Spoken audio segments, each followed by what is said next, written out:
Daystar Television Network is getting a lot of attention after a longtime donor asked for a refund because they were worried about claimed financial mismanagement and how the network handled a sexual attack claim involving President Joni Lamb's granddaughter.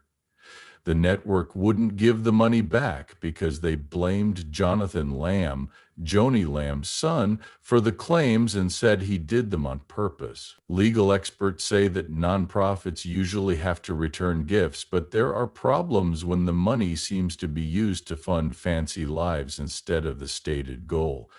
Also, they warn people not to believe what the network says about Jonathan Lamb. The situation brings up arguments about what donors expect, how nonprofits should be held accountable, and how donations should be used in a responsible way. Okay, so you've given us some really interesting and actually pretty scary information. Today, we're going to give this debate about Daystar Television Network a lot of attention. A giver named Bonita Beth Brock has been giving money for 27 years and is now asking for a refund of all those gifts. This story talks about a pretty big problem.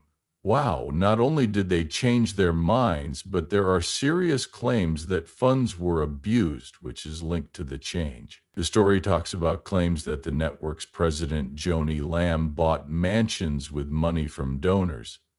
It also talks about claims that the network did not handle the sexual attack of her granddaughter properly. Very heavy stuff, for sure. Thus, the goal of this in-depth look is to go beyond just the main points.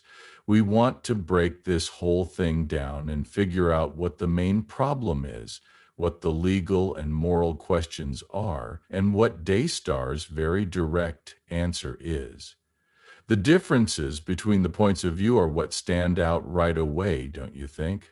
Of course, the first is Mrs. Brock, who feels cheated after giving for almost 30 years. She believes that her money, which was meant for church, was misused. What did Daystar do?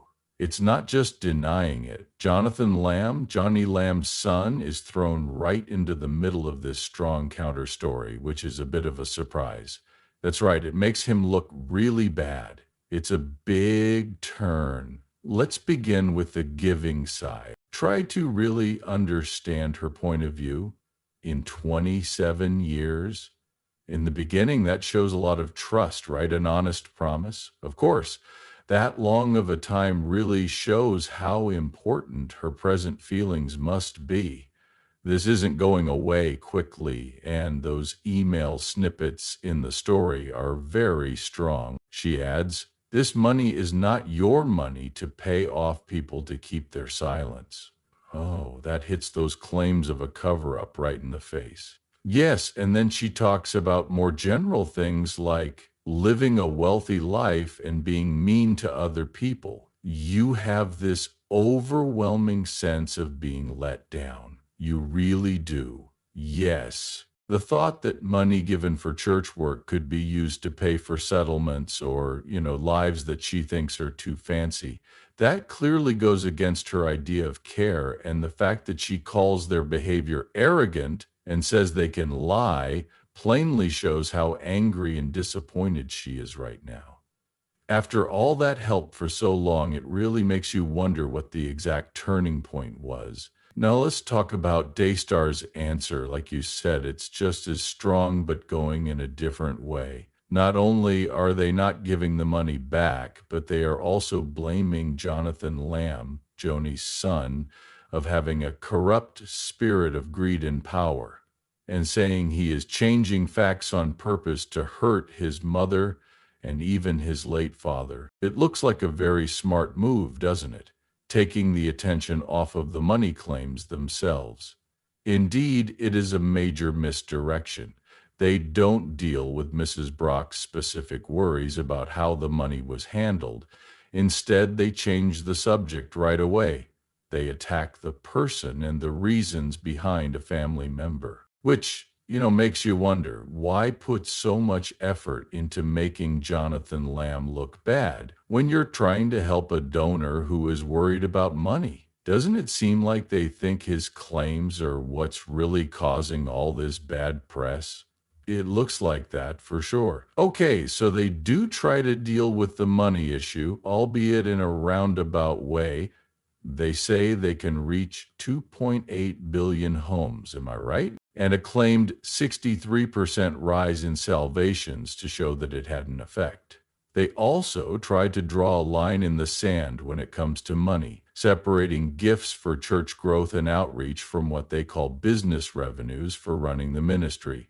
They also say that Joni Lamb and her family spend their own money on personal things. But what's interesting is that they tried to separate the funds.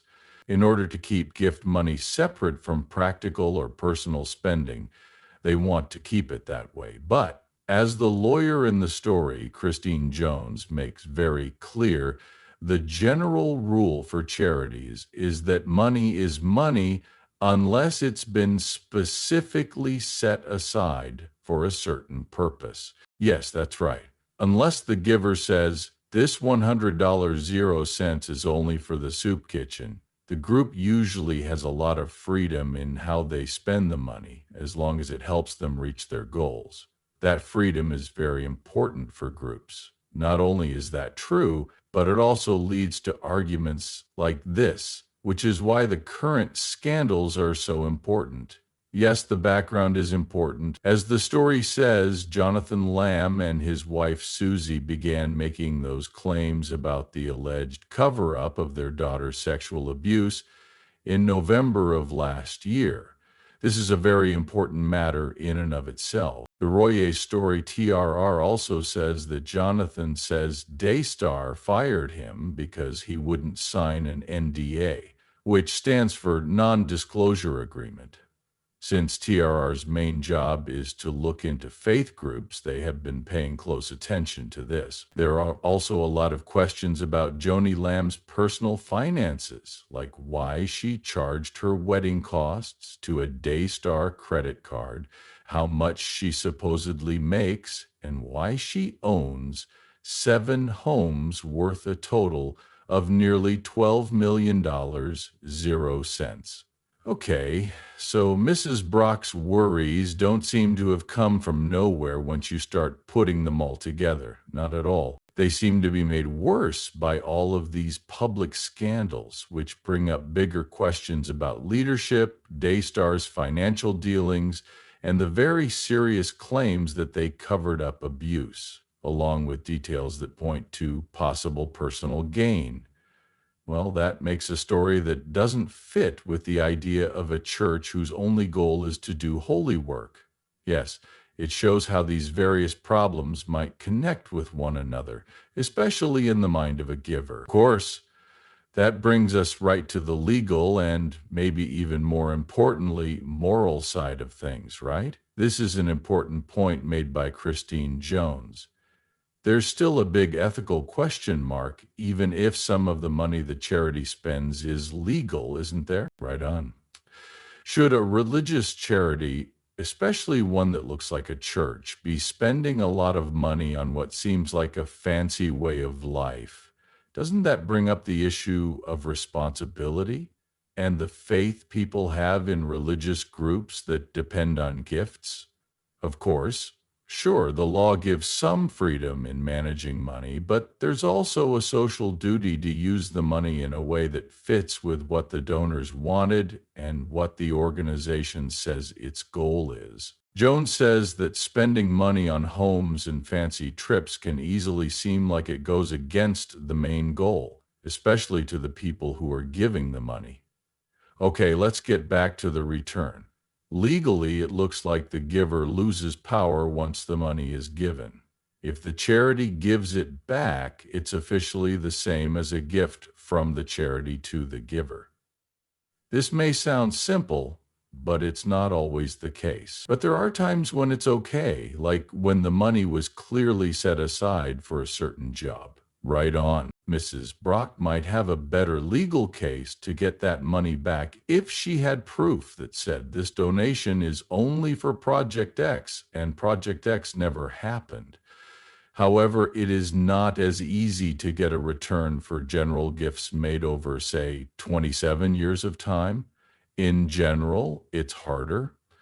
As Jones suggests, you should probably talk to a lawyer about your unique case if you are sure that money is being wasted. Another thing that really stood out to me was how Christine Jones reacted to how Daystar talked to Brock, specifically their decision to say bad things about Jonathan. That was really interesting. She said it was wrong and could even be defamatory. She said a better way might have been to acknowledge Mrs. Brock's worries, thank her for her longtime support, and maybe even return the gift as a gesture. Right on. It really brings out the point where ethics and PR meet, doesn't it? Yes, it does. I mean, even if Daystar really thinks Jonathan Lamb's claims are false, why attack him personally in a message to a worried long-term donor?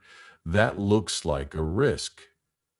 It might turn off other fans, give the impression of internal strife, and possibly a lack of openness. While an act of kindness, like a refund, might help make things better and show that they care about giver happiness, even if they weren't forced by law to do it, they should. You might also find it interesting to see how other faith groups handle their money and donors, right? There are various ways to do things. Places like Life Church and New Spring Church have held giving challenges and said they would refund people if they weren't happy after a certain amount of time. That shows a different kind of responsibility, one that is more aggressive and may help build trust right away. On the other hand, there is the case of Robert Morris and Gateway Church. When missionaries said they would return gifts, they were looked at more closely and even sued over how the money was said to have been used.